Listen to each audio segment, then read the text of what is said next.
Here comes the final trial.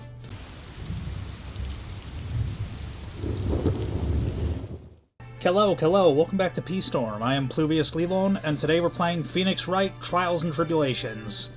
And last episode we had a lot of exposition,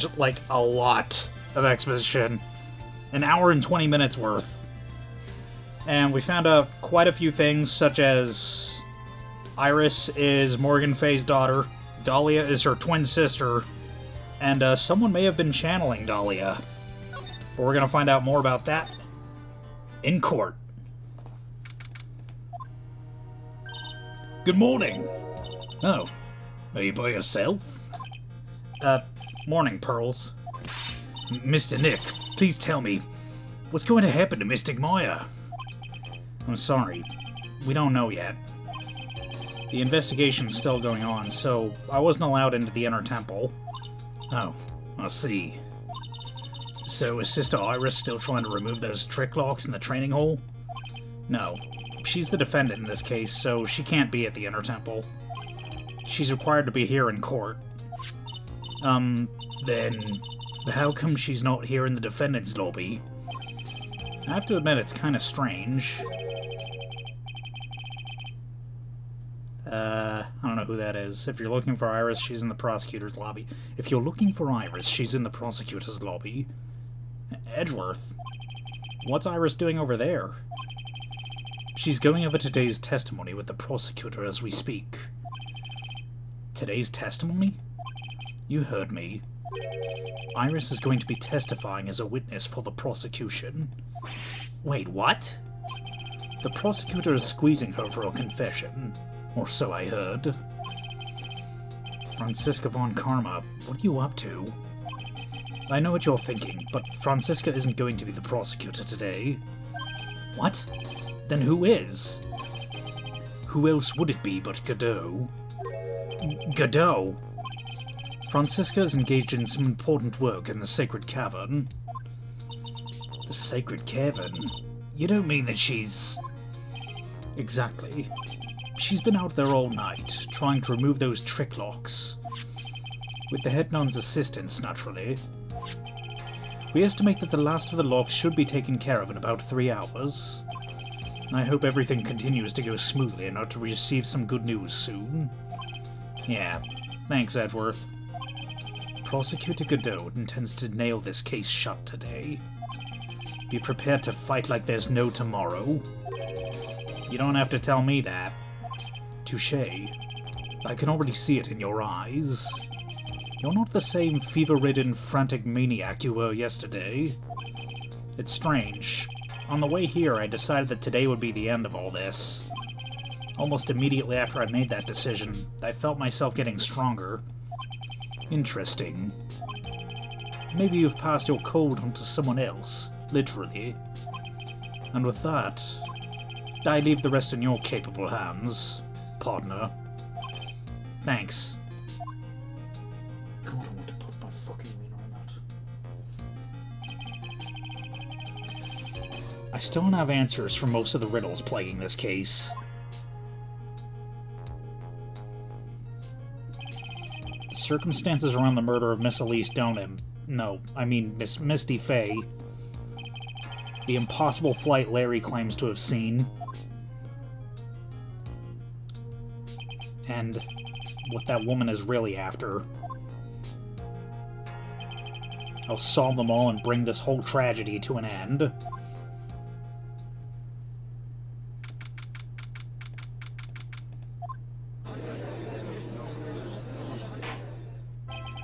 Court is now in session for the trial of Iris of Hazakura Temple. Your Honor? What are you... Who, me? Well, my little brother came in to visit me in my chambers earlier this morning. All of a sudden, in the blink of an eye, he developed a scorching fever and fainted.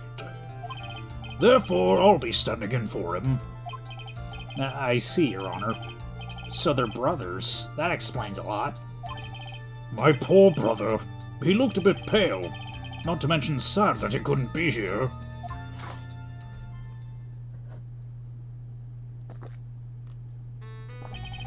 It's impossible to predict what the future has in store for any of us.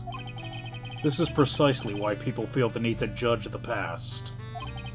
And we of the court have been charged with the solemn duty of passing such judgment. Well said, Mr. Godot. I understand exactly what you said. At least up until the end, anyway. Now then, Mr. Godot, please proceed with your opening statement. Humans are fragile, fickle beings. Our hearts change with the shifting of the tides. There's only one thing that remains a constant in this crazy world. The bitter darkness that lies in the bottom of this mug. So then you mean, forget it. What do you mean? During yesterday's trial, the accused refused to admit her role in the crime. But today, she's had a change of heart. Sister Iris of Hazakura Temple has a confession to make. Confession? The defendant? Iris, why didn't she discuss this with me first? Very well. This court will now hear the defendant's This court will now hear the defendant's confession.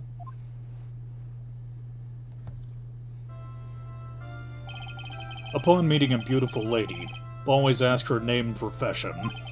That's one of my rules. My name is Iris. I'm but a simple nun undergoing training at Hazakura Temple. Witness, is there something you want to confess to? Yes, but first, I want to apologize to Mr. Wright. I can't continue lying to everyone anymore. It's alright. What is it? Mr. Wright, I have to admit that I did play a part in this terrible incident. Are you actually confessing? Are you saying that you were the one who murdered Miss Elise Donim? No, I'm not, Your Honor.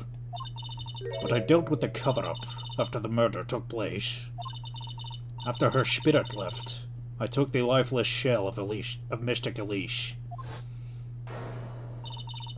and carried it to the Hazakura Temple courtyard and desecrated it. What? Order in the court! Order! Witness, are you saying you were an accomplice to the murder?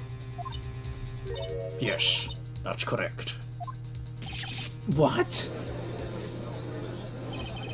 3 minutes in court and I'm already covered in a cold sweat. Ha! Everyone on the planet is an accomplice to something.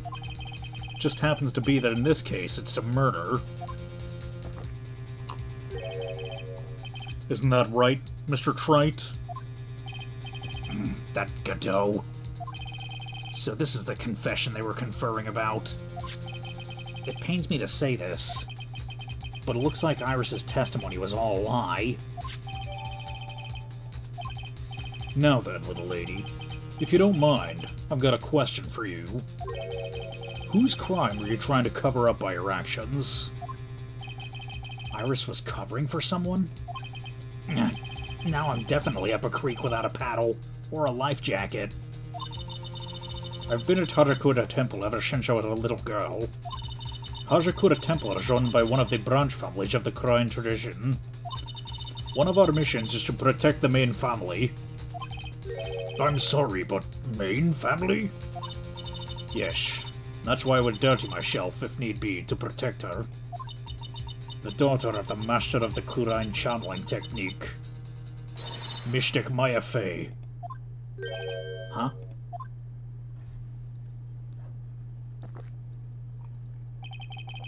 Wake up and smell the coffee, Trite. She's naming Maya? Order! Order in the court! So not only did you witness the murder, you know the name of the murderer? I'm terribly sorry, but it's true. I saw her commit the crime with my very own eyes. And then I cleaned up the area to try and protect her. That's ridiculous. Maya could never do such a... The defense will refrain from commenting until the appropriate time. Now, witness, let's hear your testimony. What exactly happened on the night of the crime? Yes, Your Honor. I thought I was prepared for the unexpected, but I never imagined the case would wind up going in this direction.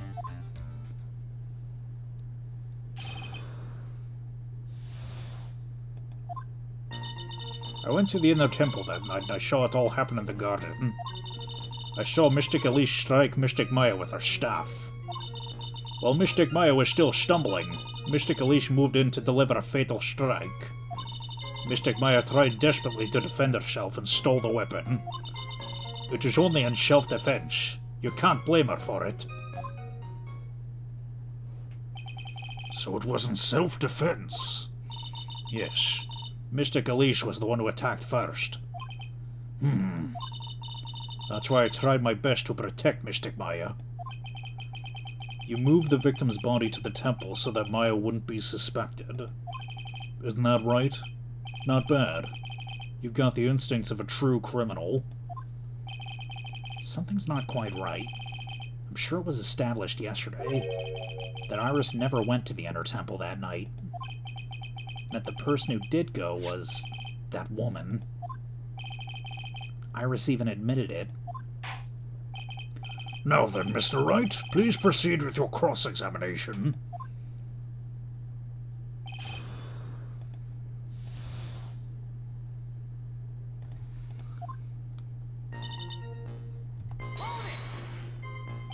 Sister Iris, your testimony has changed quite a bit since yesterday. You stated yesterday that on the night of the murder, you didn't go to the inner temple. Objection! Did she now? Too bad for you, what she said yesterday doesn't mean much today. By the way, where were you when she claimed she didn't go? I was in the inner temple's training hall. A private conversation between the two of you does not constitute testimony. That would be properly described as hearsay. What do you have to say, witness? I just couldn't tell him the truth at that time. Mystic Maya, she's your girlfriend, isn't she? I didn't want to be the one to break it to you that I saw her commit murder. There, there. We all understand how difficult this is for you. Now then, let's continue with the testimony. What did you witness in the temple garden? Well, Your Honor.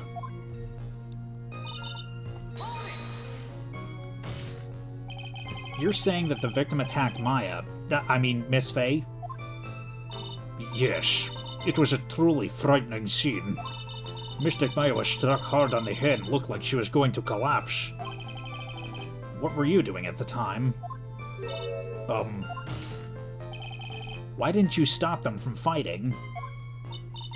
I'm terribly sorry, Mr. Wright. I was frightened. I couldn't move. I couldn't even speak. I was in such shock.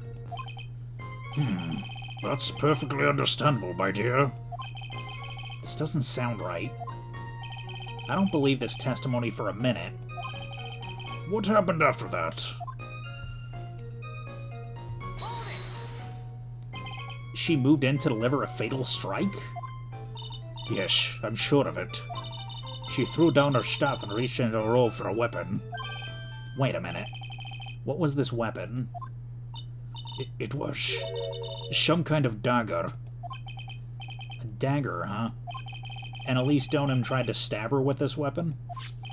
To kill Miss Faye? Yes, exactly. Huh.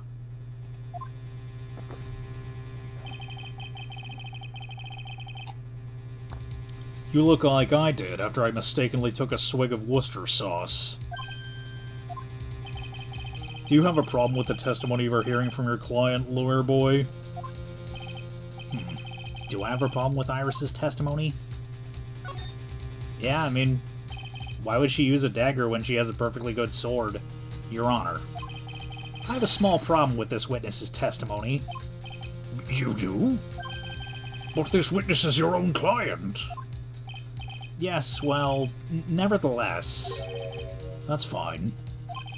Witness, let's add your last statement to the testimony. Yes, sir. Hey, just a moment. It's my job to say that. Listen, Gramps. I won't say it again. Final judgment will be rendered by me.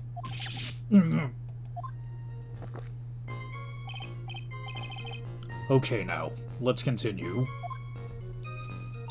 She threw her staff away and pulled a dagger from inside her robe. I'm calling bullshit! Sister Iris, there's something strange about your version of events. Huh? Miss Donham throwing her staff away makes no sense at all to me. But you can do it with a but all you can do with a staff is hit someone. Naturally, you wouldn't know this, Sister Iris, but the victim's staff had a special feature about it. As you can see, it's a sword. Duh. If Elise Donham really wanted to kill Maya Fey, she wouldn't have needed to use a separate dagger. Not when she already had a beautiful blade in her hands already. Not when she already had a beautiful blade in her hands already. What are you, Steven Seagal? Well, Sister Iris, what do you have to say? That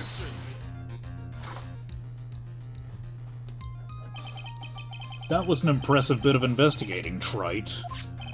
I never would have thought there was a sword hidden in that staff. But even so, how should I put this? A long sword is unwieldy, and thus quite ineffective in close quarters combat. Maybe that's why she chose a dagger over her blade. Well... Anyway, the type of weapon she chose to use isn't what's important. The important thing is that she tried to kill Maya Fey. As long as there's nothing strange about that, there's no problem with her testimony.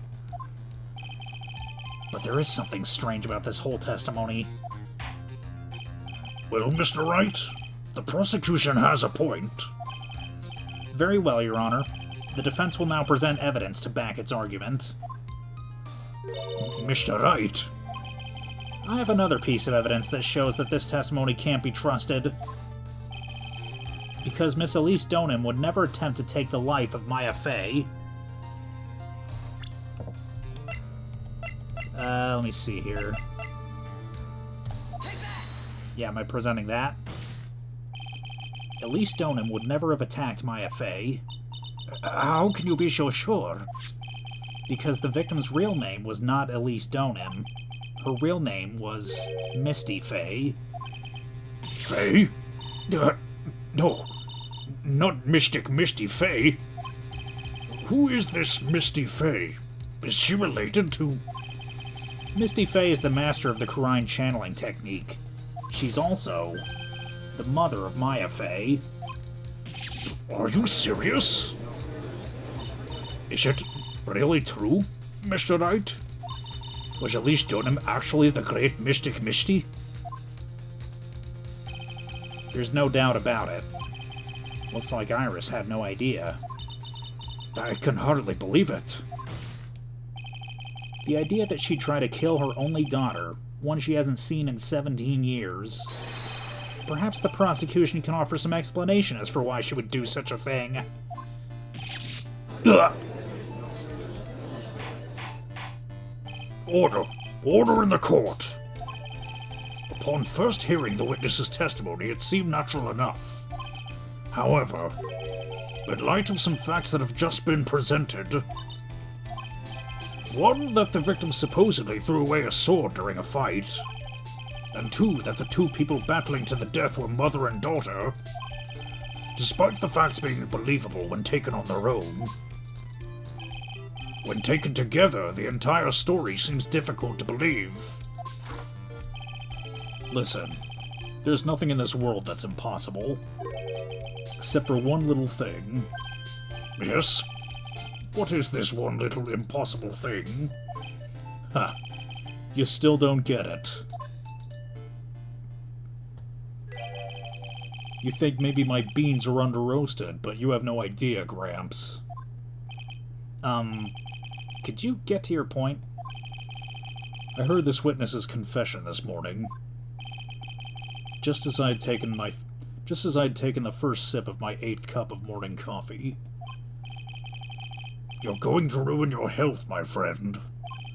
Anyway, after hearing this woman's confession, I have a detective who loves to investigate sent to the scene of the crime.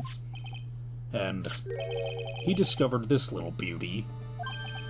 Is that the dagger the witness testified to seeing? Obviously, Your Honor. But do you not notice something else? Now that you mention it, if you look closely, there appears to be blood on it. Where did you find that? I didn't see that when I investigated the crime scene. Did you investigate the pine tree at the crime scene? Huh? The pine tree? This dagger was stuck in the backside of the pine tree. When the last blow was struck, ending the violent battle between the two women, this little baby was thrown in the direction of the back of that pine tree. Which means the blood on this dagger belongs to the victim, correct? Ha! Were you even listening, old man? I first heard this confession this morning, just as I'd taken the first sip of my 13th cup of morning coffee. Didn't you say it was your 8th just a few minutes ago? I didn't have enough time to get the blood analyzed on such short notice. In any case, the court will accept the dagger as evidence. Furthermore, I order that a blood test be performed on it immediately. This is my sweetheart. Make sure you treat her right. Bailiff, get this piece of evidence to the crime lab for testing immediately. Now then, the testimony we've just heard has numerous unbelievable aspects to it. However, after having found the very dagger the witness spoke of, I believe we can consider her testimony to be credible. Cute girls never lie. Ever. In any case, witness, if you could please testify again to this court. About what, Your Honor? About the incident you saw. The battle between the two women. Yes, Your Honor.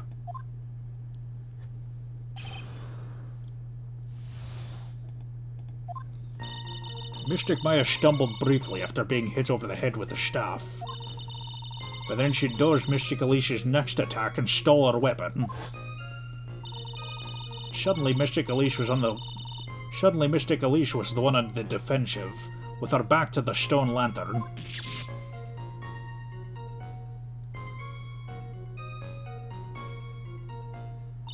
That's when Mystic Maya stabbed Mystic Alicia. Mystic Alicia managed to fling the knife away, but then she collapsed. That was a very heartbreaking story. I don't know if there were any bad feelings between them, but it'd been 17 years since Mystic Misty's disappearance. Perhaps they simply didn't recognize each other anymore.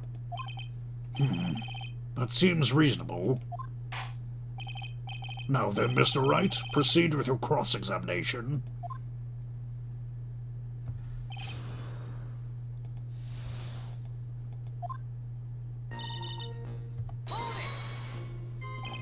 Iris, where were you standing when you witnessed all this? What do you mean? Well, if either of them had noticed you, they might not have continued their battle. I wonder if that's true. The two of them, they were standing near the garden's stone lantern. I was watching the whole thing from behind. It was dark where the two of them were, so I think that's why they didn't see me. So it was dark in the garden when the murder took place. Tell me, what did Miss Maya Fey do after she was struck?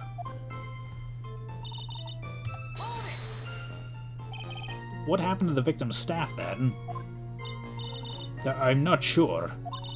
The area was very dark, so I really couldn't see. I think it got knocked away somewhat as the fight escalated. That makes sense. That would explain the need for the dagger. Mystic Elise raised the dagger to strike, but Mystic Maya dodged it at the last second. The dagger struck the lantern and fell to the ground.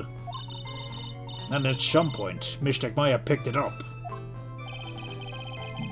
Nothing sounds especially strange yet. What did the victim do when the weapon was stolen from her?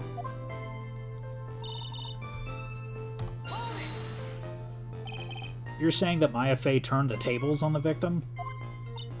Yes. But Mystic Maya wasn't herself at the time. After all, her life was in danger. I still can't believe it. The idea of Maya cornering someone at knife point, it's just silly. As they say, a cornered fox is more dangerous than a jackal. I believe the correct description of a cornered fox is scared and petrified. Your animal analogies have grown tiresome. You were the one who started it.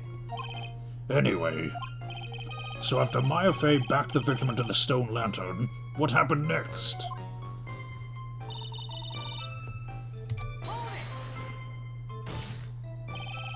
Are you absolutely certain that's what you saw? Yes, I'm almost certain. Almost? The garden was dark. I couldn't really tell who was who. What did she just say? So, in other words, it could have been someone else entirely. Objection! We know that Maya Fey was at the Inner Temple that night, and that the woman that was killed was Elise Donim. Isn't it fairly obvious who attacked who? I don't have anything to counter that yet. Well then, witness, please continue with your testimony. Yes, Your Honor. The two of them faced each other for a moment.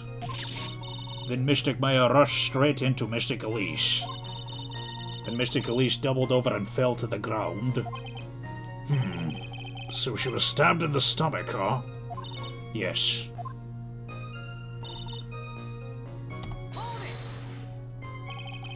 Where'd that dagger go? I have no idea. It was dark and I couldn't see. According to the detective who found the dagger, it was stuck into the pine tree in the garden. Most likely was flung toward the tree after the struggle. That is the most likely explanation, yes. After being stabbed in the stomach, did the victim collapse right away? Now that I think of it, she seemed to stare at Mystic Maya for a while, and Mystic Maya stood there, not moving an inch. It felt for a moment like time had just stopped. But then, suddenly, as if the spell had worn off, Mystic Elise fell over. Seems like a reasonable story at first, but there's one thing that's completely impossible. The very idea of Maya stabbing someone, that alone is impossible, which means this faulty testimony must contain another contradiction in it somewhere. Let's see. I know what it is. Okay, let's present.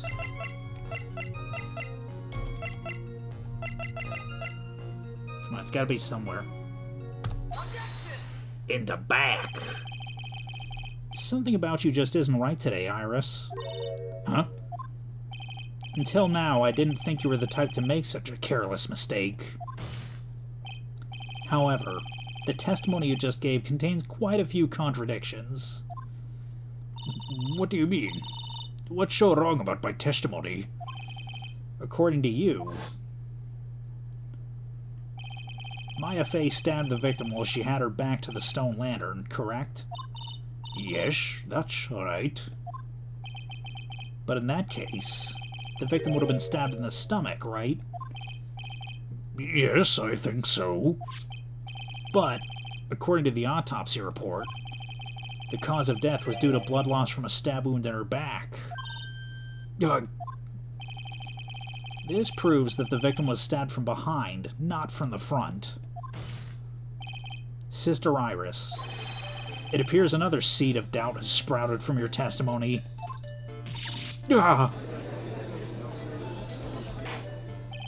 What? What is the meaning of this, Mr. Wright? It's simple. People are like books. You've got a front and a back. You get my drift? Is that all you have to say? I can say that darkness loves to play with the human mind. Could you please knock it off with the cheesy proverbs and illogical metaphors already? The point is, too much of this testimony just doesn't make sense. Throwing away a useful staff, the people fighting being mother and daughter, and now she falsely claims the victim was stabbed in the stomach. There certainly are some inconsistencies. Well, Iris, how about it? Well, it's just... If you ask me, you're just being too naive about the whole thing. What do you mean?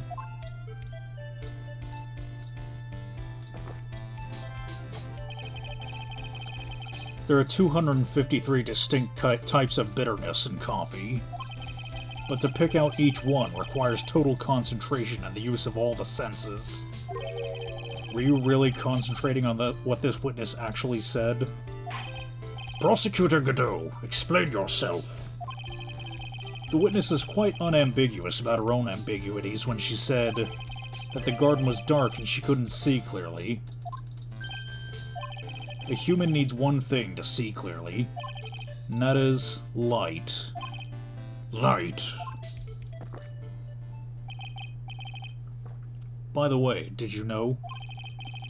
Hazakura has a rule that on nights when an acolyte is at the inner temple training, the stone lantern in the garden must be kept lit.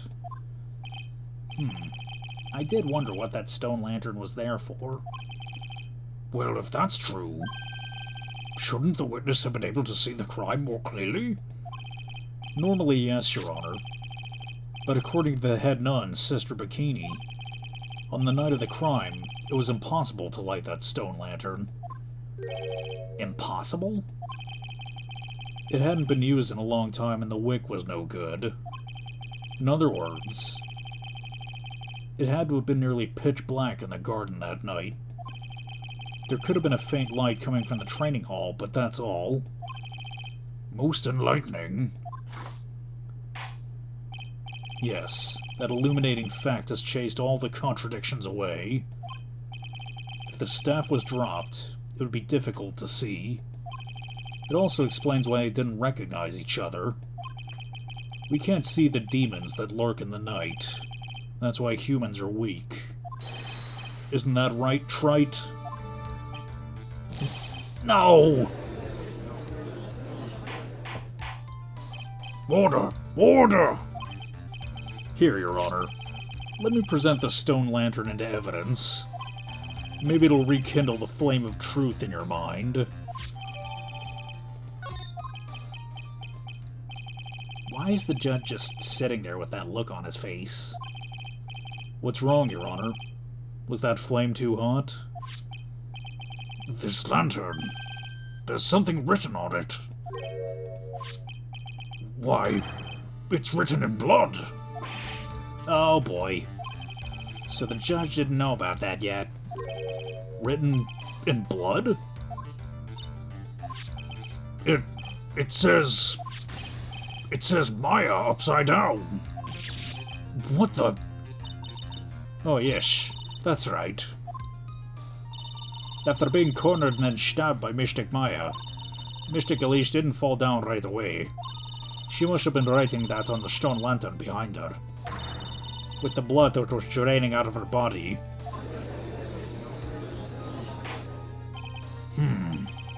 It certainly looks that way. Hang on. Hang on just a minute. What are you all talking about? What do you mean, what are we talking about? We're talking about the message written in blood. Nonsense. This lantern, it's as clean as a whistle. Could it be? He can't see the bloody writing at all. Now that I think of it, he did say something to me yesterday. My eyesight's pretty messed up. Even with these huge goggles on my head, I still can't see everything. So that's what he meant by that. In any case, this is obviously an important clue. We now know that the crime scene was dark, and that the victim scrawled this message in the stone lantern. Well, Mr. Godot, anything further? Mr. Godot? Okay then, let's move on. Godot's literally shaking, and somehow I don't think it's from the caffeine overdose. I believe it has now been established that Miss Donham was killed by Maya Fey. That's just wrong. Now it's time to turn our attention to you. Yes, sure. After the victim died, you did something, didn't you? Let's hear it. We're all ears.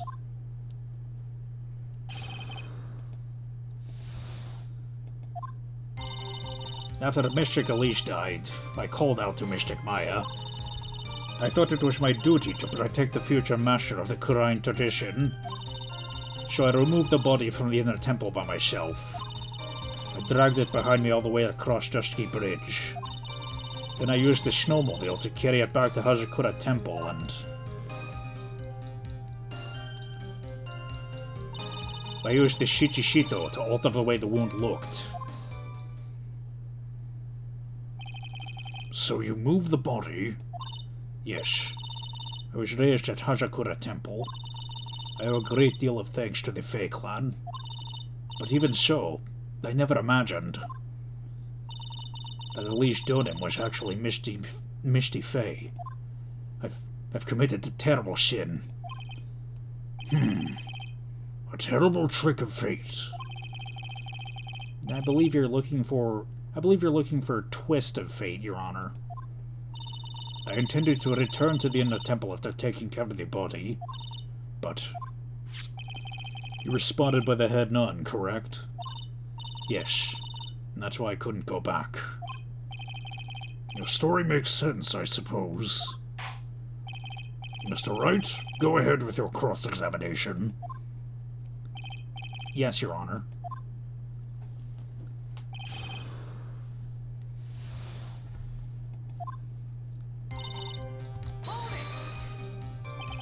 So you waited until everything was over before making a move? No, it's not like that. She saw someone murdered right in front of her eyes. It's not surprising that she was a little timid. Yes, I suppose that's true. Sometimes when I'm watching lawyers argue back and forth with each other, I feel so helpless that I just sit quietly and wait for them to reach a conclusion. Isn't it your job as the judge to mediate the argument? It wasn't until Mystic Maya saw me that it finally dawned on me. That it finally dawned on her what she had done.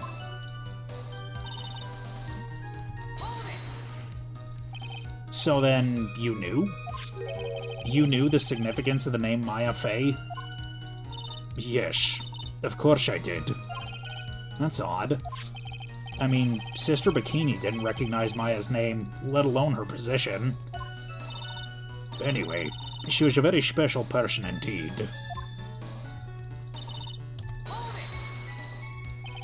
Why'd you do that?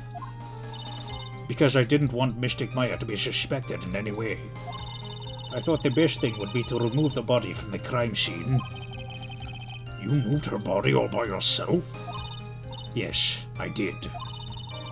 It would have been impossible if it wasn't for the snow. It would have been impossible if it wasn't for the snow. The snow, huh?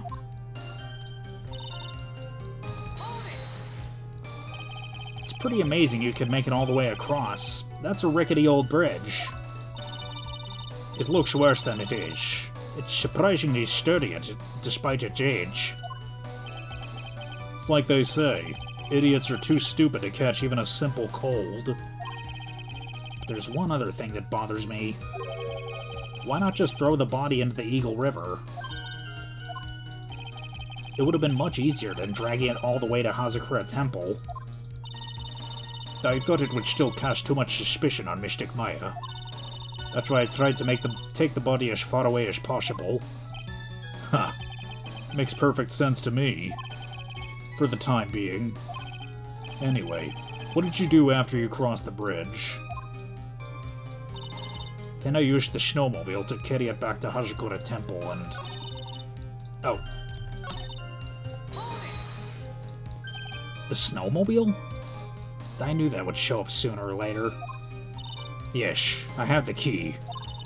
I used the snowmobile to travel from Hazakura Temple to Dusky Bridge. This is the part that was in question the other day. Should I ask for more details? Let's see here.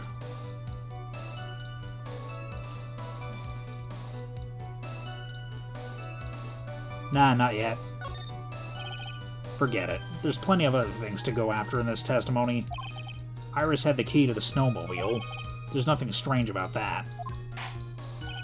Very well then. Let's continue with the testimony. So you transported the body by snowmobile all the way to Hazakura Temple courtyard? Yes. I thought that way Mystic Maya would never be suspected. That's what I thought anyway. And then I...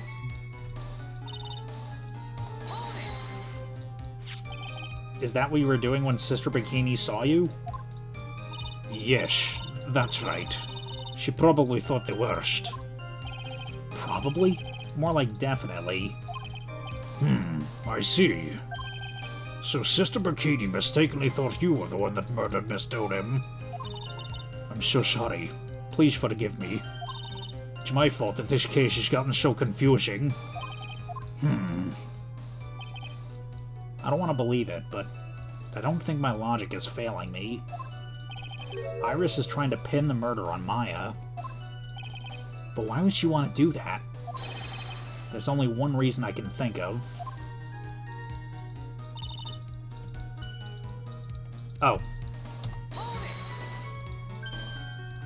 Sorry, I read the walkthrough wrong. If you really did move her body by snowmobile, then there should be tracks left in the snow, right? Well, yes, naturally you would expect tracks. This picture was presented at yesterday's trial. Are these the tracks from that ride? Yes, I think they are. But I can only see one set of tracks here. I don't see what's so strange about that. Snow was still falling when I left Hazakura Temple. I see. Snow was still falling, huh? And when the murder took place, it had already stopped. That's why there's such fresh-looking tracks. How about it, Mr. Wright? What do you think about this testimony? When the murder took place, the snow had already stopped? That doesn't make sense if you stack it up against the other evidence. Your Honor, I'd like the statement Iris just made to be added to the testimony. But what does it have something to do with this case? All will be made clear if you allow her statement to be added to the record. Huh. This should be fun. Let's get this snow business cleared up, shall we? Yes, sir. By the time the murder took place, the snow had already stopped. Okay. So now let's press it first. There have been a lot of contradictions in your testimony so far. This time, are you sure it's all true? Yes, I am. When the murder happened, the snow had already stopped. According to you, that's why the snowmobile tracks are so clear. That's right, I'm certain of it. I think I've trapped her this time. I see how you think. Snow, huh? What's going on here? If the snow really had stopped by the time of the murder, it'd mean there'd be a bigger hole in her story than that movie, The Great Revelations. That's a reference that aged well. Well then, Mr. Wright, perhaps you'd like to share your theory with us. Let's see what's up your sleeve. Or rather, at the end of your index finger. I don't want to believe it, but I don't think my logic... Oh. I already read that. Weather data.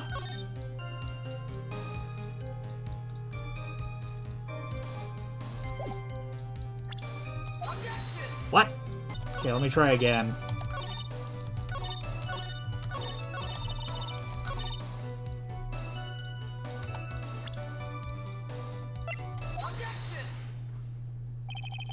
You claim that the snow had already stopped when the murder occurred.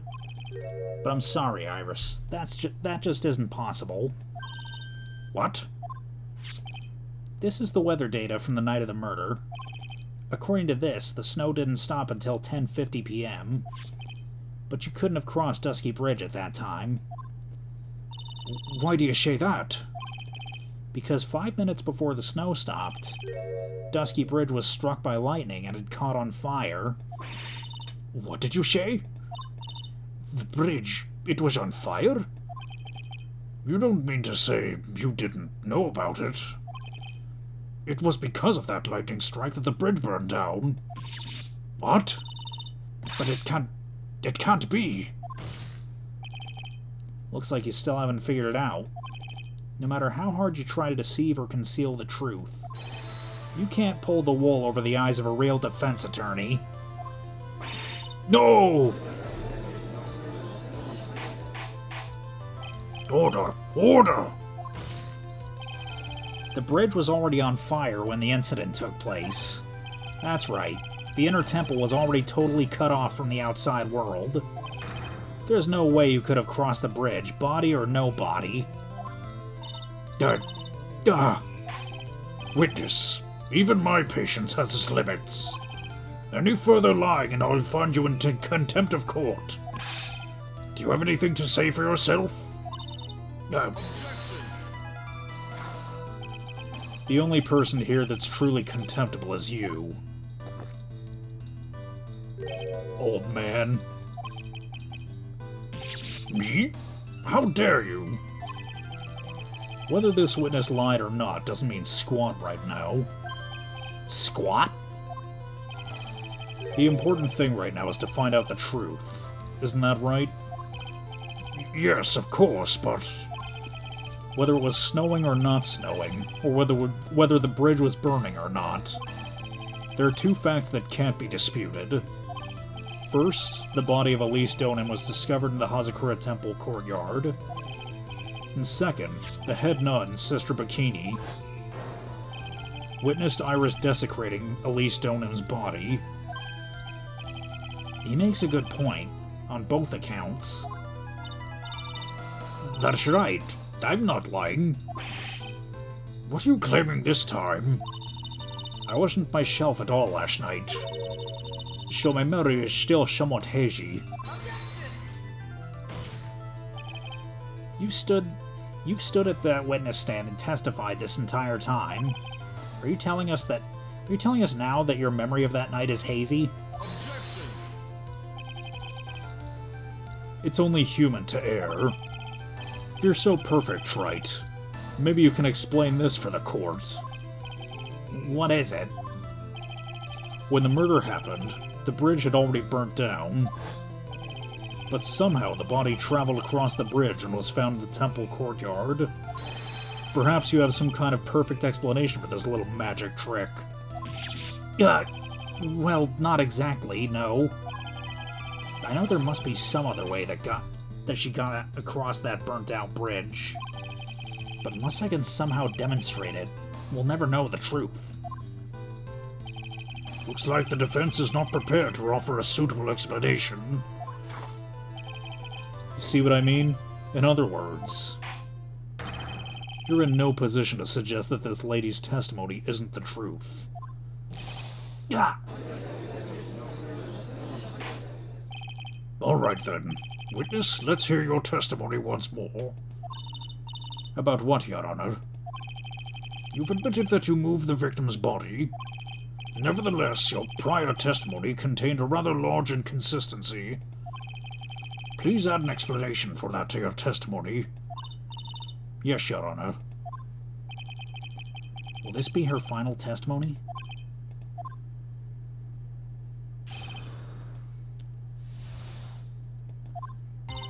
Other than walking over the bridge, there's no way to move the body. So I must have just gotten confused, I guess.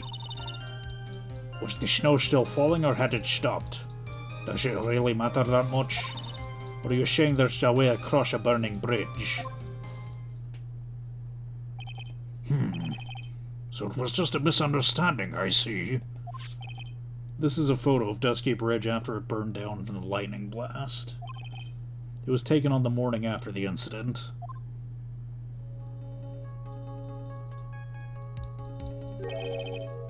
It certainly was burned to a crisp, and one of the suspension wires even snapped. It's amazing the whole bridge didn't fall.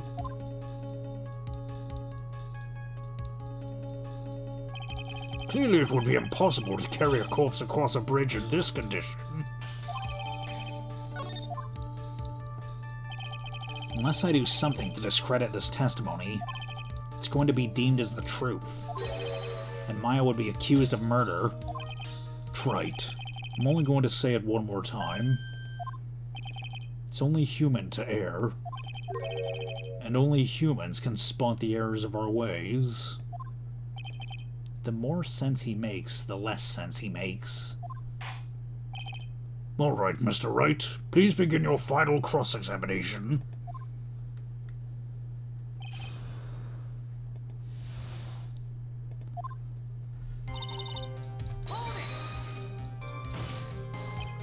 Yes, but if the snow had already stopped when the incident took place, I couldn't have crossed the bridge, naturally.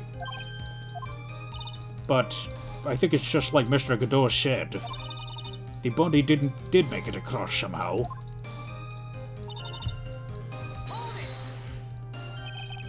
But you seem to be quite sure of yourself when you gave your testimony. You said you were sure the snow had already stopped. I'm terribly sorry. I was wrong. Does she really think an apology is going to get her off the hook?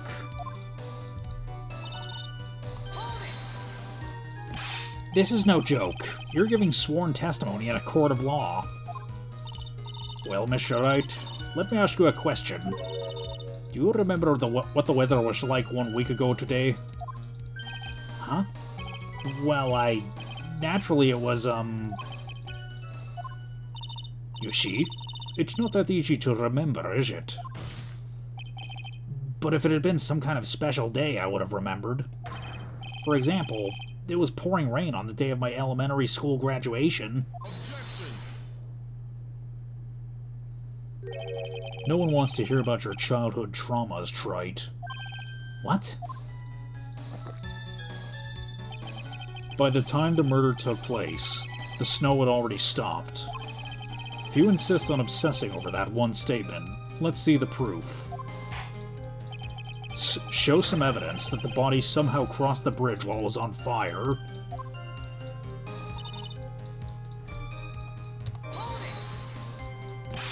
Well, I don't see why there couldn't be a way across. Mr. Wright, don't you think that sounds a bit silly? A dead body crushing a burning bridge. Did anyone actually witness such a thing? Huh.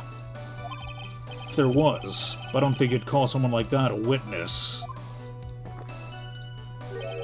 After all, a dream isn't the same as actually seeing something. I've come all this way, so I owe it to everyone to figure this out. But how do you transport a body across a burning bridge? Even if I don't know the exact answer yet, it's okay. I'll start by examining all my evidence and see where that takes me. I've got to be like a shark. If I don't keep moving, I'm as good as dead.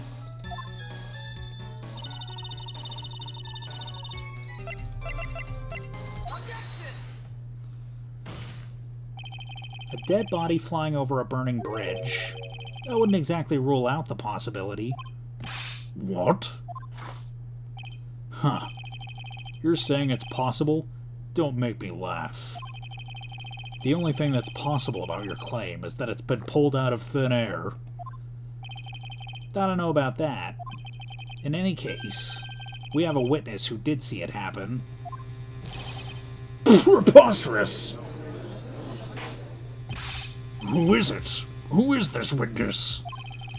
I can't chicken out here. I gotta keep on the attack and go, go, go. Miss Elise Donham's brilliant and highly gifted apprentice, Laurice Donham. Brilliant? Highly gifted? Apprentice? Remember what he said in his testimony. That night he was at the Mountain Shack, Heavenly Hall, and that's when he witnessed the event. I think you've all seen this sketch before. It's an exact drawing of what he witnessed that night. Are you serious? Today's not April Fool's Day, is it? Mr. Wright, are you seriously claiming that the victim flew through the air? And you're using this pathetic scribble to support your argument? Uh-oh. The judge looks like he's about to blow a gasket. Huh. Well, Wright, there's nowhere for you to hide now. Other than looking like it was drawn by a 6-year-old, does this sketch prove anything? Yes, I'm pretty sure it does, and I'm gonna prove it. Listen, I know your tricks. You're trying to turn this whole thing upside down. You're so eager to turn this case upside down. Why not start with this sketch? Upside down? Why did Godot say that? Alright then, let's hear the defense's theory. What exactly is this sketch trying to show? I don't think old Whiskerface is gonna forgive any more mistakes. Alright, Phoenix, look carefully and think it over. This sketch drawn by Laurice Donham is... that's exactly what happened. Of course the victim was flying through the air. You can see it right here in the sketch. Whoosh! You know, you're starting to remind me of yesterday's witness. What? That was the last thing I wanted to hear. Do you have any evidence that the victim flew through the air? Just so you know, we haven't discovered a giant human catapult at the inner temple yet. Yeah, I wish they had. Even if you're a lousy lawyer, at least you're 1 cup's worth of entertainment. I think we should skip the penalty this time. There must be some way. I just know it. There must be a way to use Larry's sketch to show the truth of what happened. Alright then. The witness will now return to her testimony. Yes, Your Honor.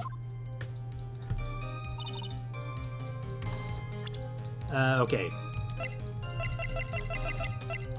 Let me try that again.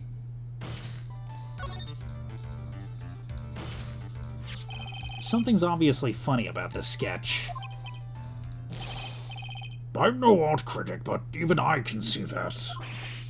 No, that's not what I mean, Your Honor. Laurice Donham stated it over and over, that this sketch was exactly as he saw it. However, if we're to believe his testimony, then the sketch contradicts reality as we know it. It contradicts reality? Huh. This is getting interesting. Looks like you're back to that finger-pointing thing again. Okay, Trite. So what exactly contradicts reality as we know it? The support wires... It's this wire connected to the bridge. The wire? Huh. Is that the thing that contradicts reality? It is indeed. Then show us the reality that it supposedly conflicts with. Show us something that'll point out how the sketch contradicts reality.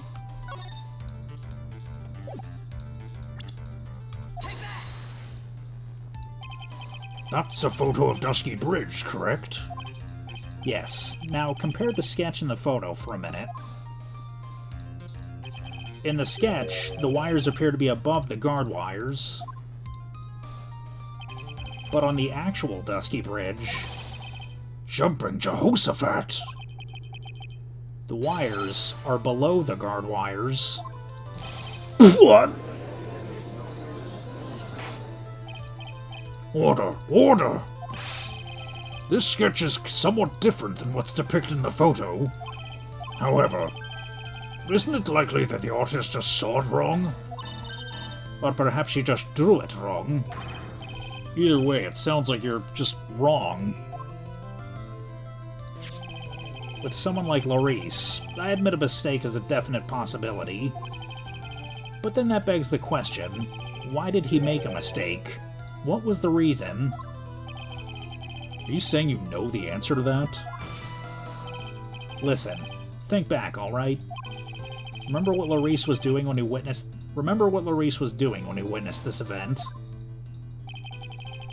He was at Heavenly Hall waiting for a lover that was never going to come. He waited and waited, and finally he laid down.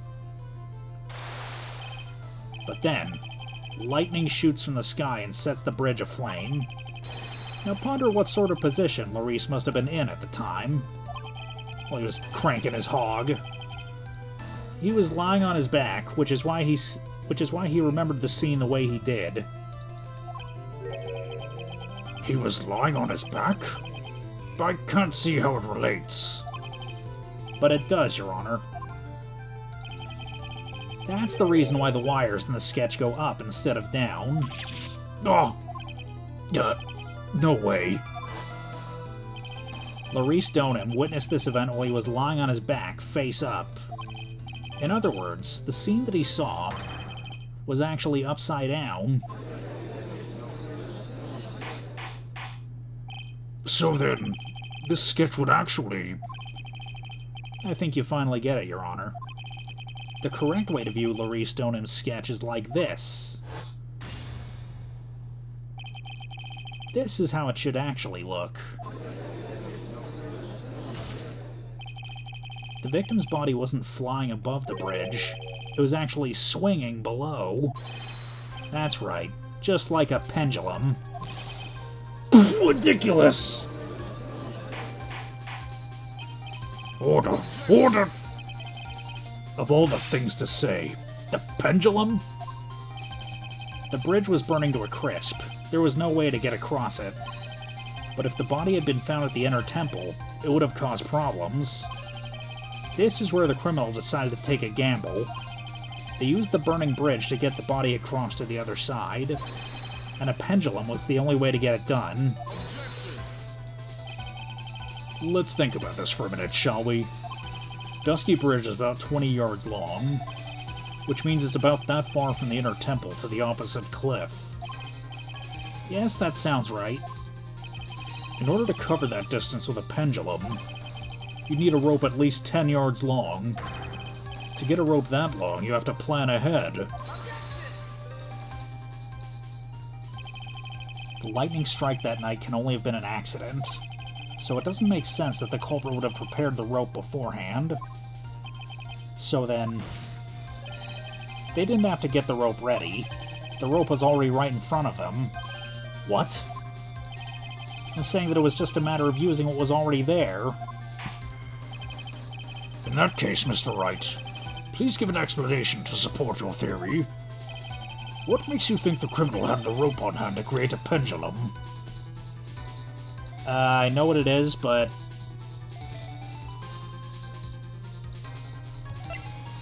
Yeah, okay, I was right. And the meaning of this is... If you want to know where the rope came from, it's hanging right there in front of your glorious beard. Oh! This is one of the wires from the bridge.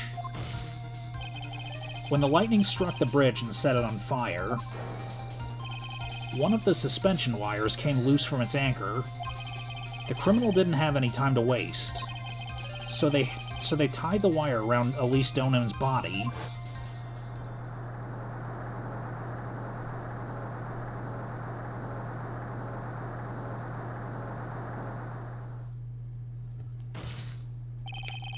Because there was simply no other way to move the body. Okay, what I don't get.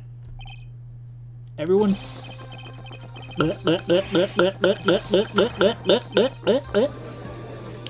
Everyone criticizes Turnabout Big Top for its ridiculous use of, like, for its ridiculous defiance of physics. Like, oh, you know, how did the cape fly off of the bust? Or how did the cape fly up and attach itself to the bust? But this is just as ridiculous.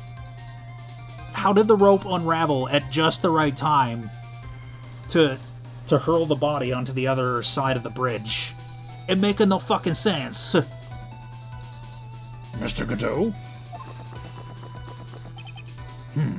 It's like, regardless of what you think of the more fantastical elements of this case, which I'm, you know, admittedly not a fan of, it's like, I like my Ace Attorney cases to be grounded in reality. Like, sure, you know, Ace Attorney's not a very realistic game to begin with, but I at least like to think that, you know, that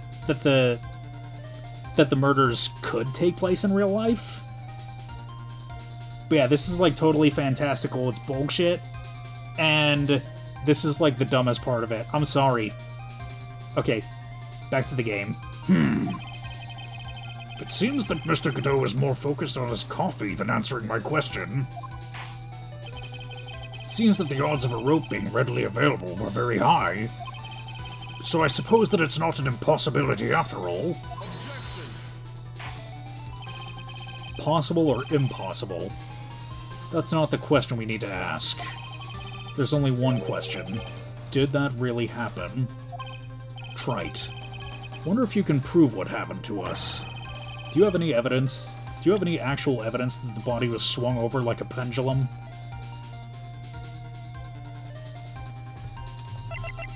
Let's see. The autopsy report. Yeah, body fell 10 feet after death. Before I present my evidence, let me review what we know so far. According to this photo, one of the wires snapped.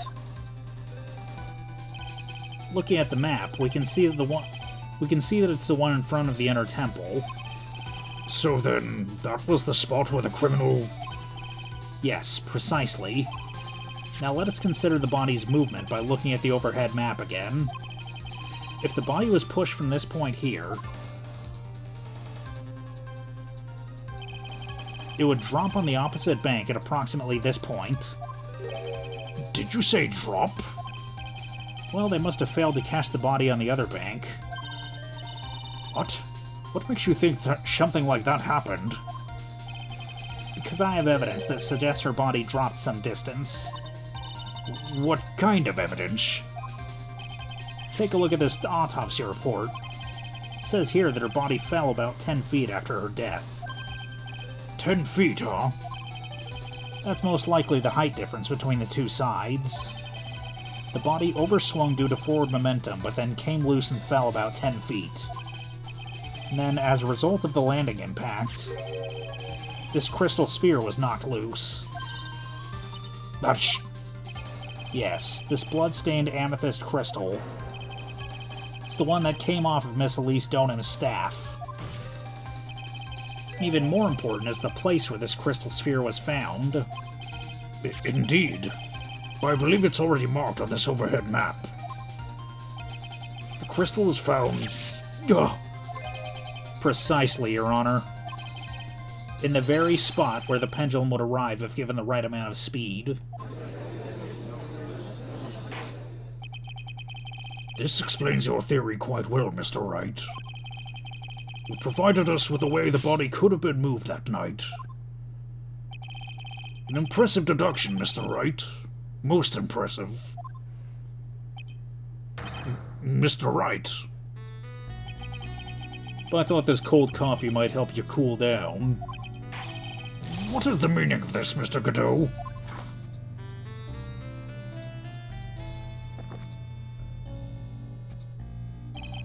That was a dark and bitter guess you made, Wright. But you forgot about one thing. Oh, and what would that be? The aroma. Huh? A coffee's most reliable accomplice is its deep and profound aroma. The rest of the court doesn't speak Coffeenese. Can you elaborate a bit more? If the criminal had sent the body to the other side, as you say, then naturally there must have been an accomplice lying in wait to catch it. An accomplice? The criminal wasn't able to cross Dusky Bridge. So who collected the body? What do you have to say about that, Wright? Mr. Godot is correct. That can't be the work of a single person. Well, Mr. Wright, you know what you must do. Yes, Your Honor. The body couldn't have made it to Hazakura Temple without an accomplice. Very well, then. If you please, Mr. Wright. Who was the person that received the body on the Hazakura Temple side?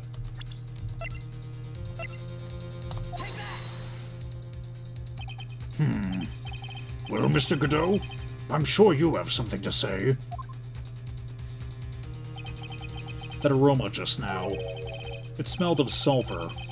Perhaps it was your chances of winning rotting away. I can't get my facts all mixed up like this.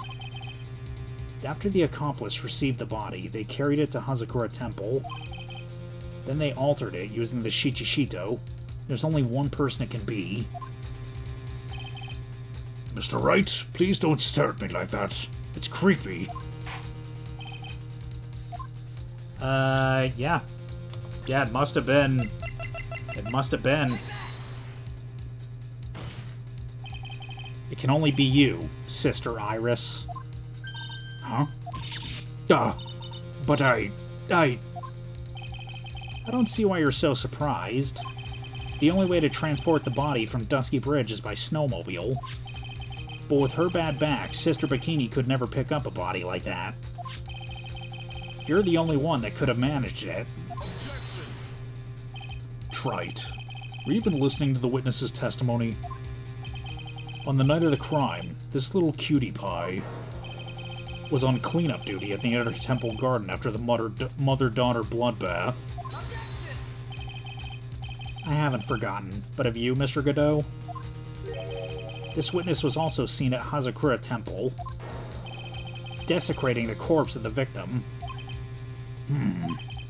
Strange indeed. It's almost as if, on that night, the defendant was in two different places at the same time. Sister Iris, let me ask you something. Why didn't you mention it when you first gave your testimony? Mention what? The pendulum, of course. Using this sketch drawn by an eyewitness, I've established how the body was moved using the burnt-out bridge. Which means it's now a fact that this occurred, something you should have already known. No, I had no idea. I didn't know anything about a pendulum. But the body couldn't have been passed along to the other side without your help. So you should have known about it. In fact, it'd be impossible for you to be this clueless about the whole thing. Unless you're not really Iris to begin with. What? How can you say that, Mr. Wright? What? What kind of nonsense is this? You're saying this witness isn't Iris of Hazakura Temple? Objection! Are you serious, Trite? You mean this woman is... There's no one besides Iris that could have received the corpse that night. Now I get it. Now I know why I've been sick to my stomach this whole trial. Why her whole demeanor changed so suddenly from yesterday. And why she's trying to pin this murder on Maya. The woman that's standing there at the witness stand. Her real name is...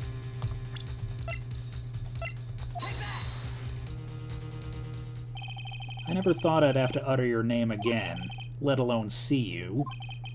It's been a long time, Dahlia Hawthorne. Hawthorne?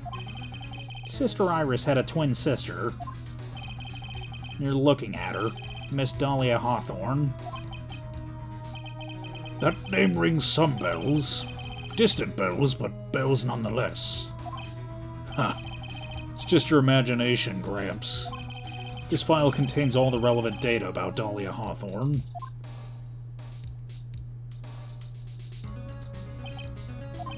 Oh yes, I remember now. That case, 5 years ago. My name is Dahlia Hawthorne. I just want to say, it's an honor for me to be here in your noble presence. The honor is all mine. No, the honor is all mine. But, according to this, Dahlia Hawthorne is already dead. It says her execution was carried out last month.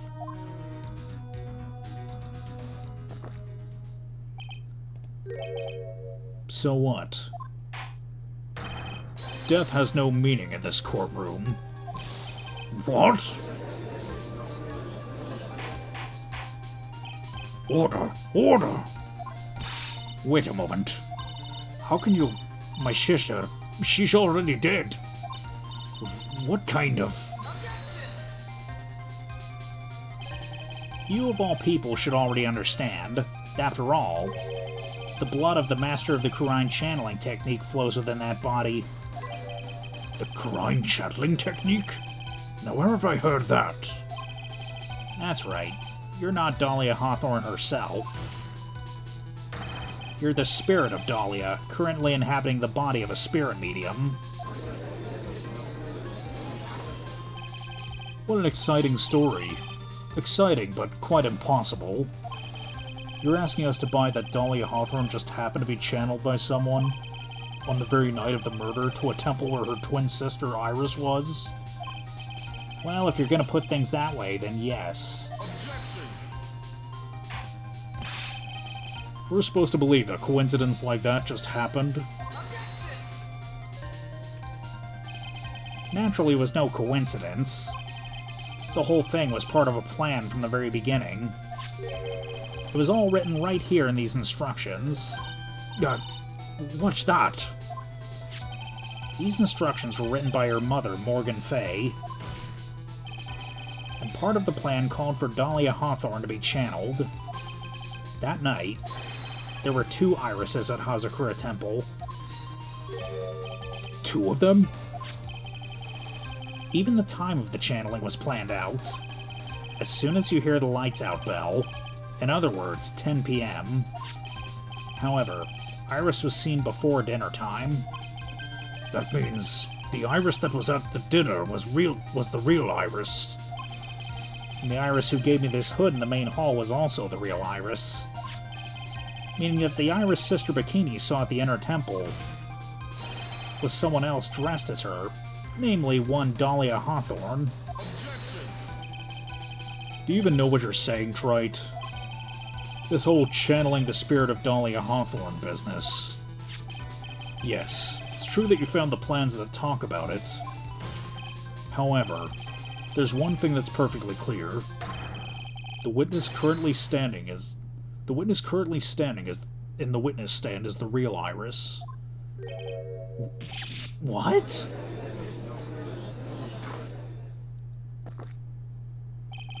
Calm down and remember what you know about the night of the crime. After meeting Sister Bikini, the Dahlia Hawthorne that had been channeled would have been stranded at the inner temple due to the lightning strike.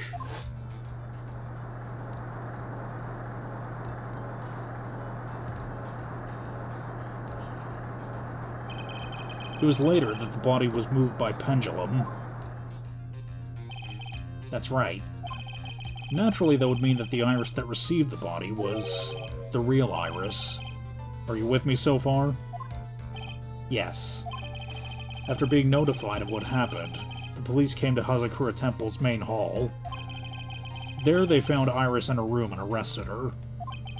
And ever since, she's been under police supervision at the detention center. Yes, I suppose. I can't deny any of that.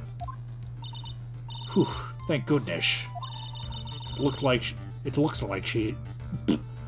like he's finally convinced. But something still seems off. Way off. I'm still not convinced that the Iris here is the same one from the other night. Huh. I suppose you're about to say something really ridiculous.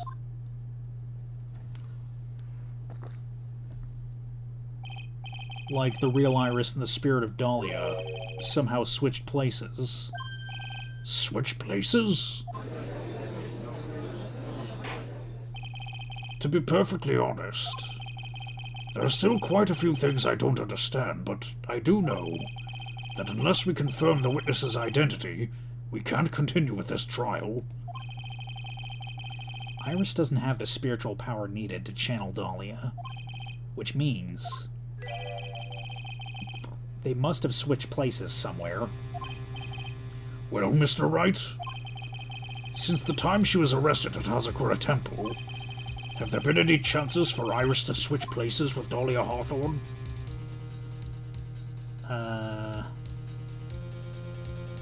Yeah, there was. Your Honor, I think there might have been one chance.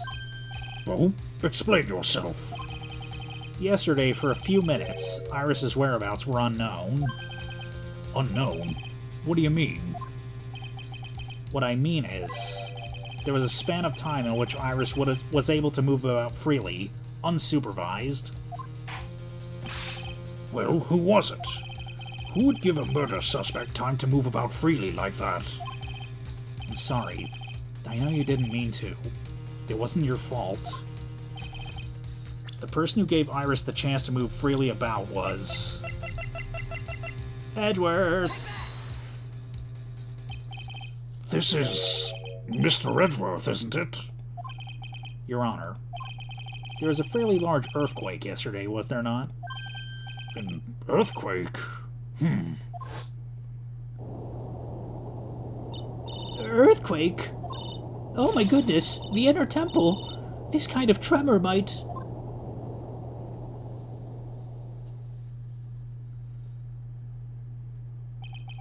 How could I have... She fled. She escaped.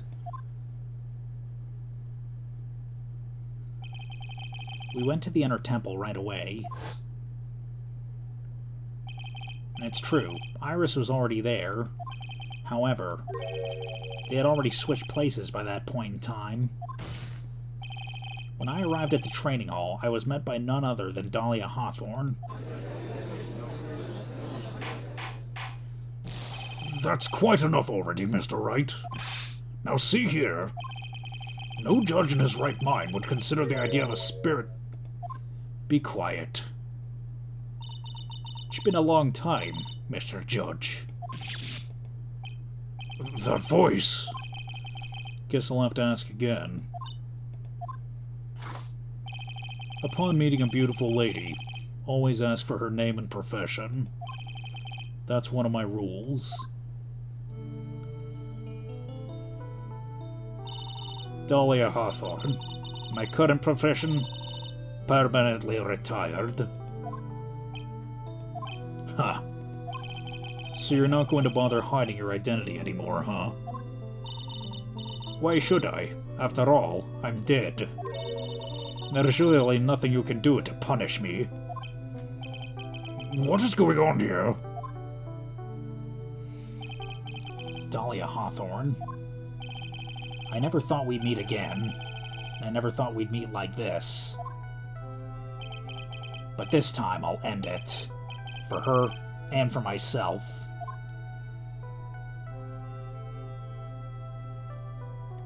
Whew, how long was that? Oh my god. Yeah, that was even longer than the last episode. But okay. We're getting close to the bottom of things. But if you enjoyed this video, then no further action is required on your part. Next episode, we're going to cross-examine Dahlia.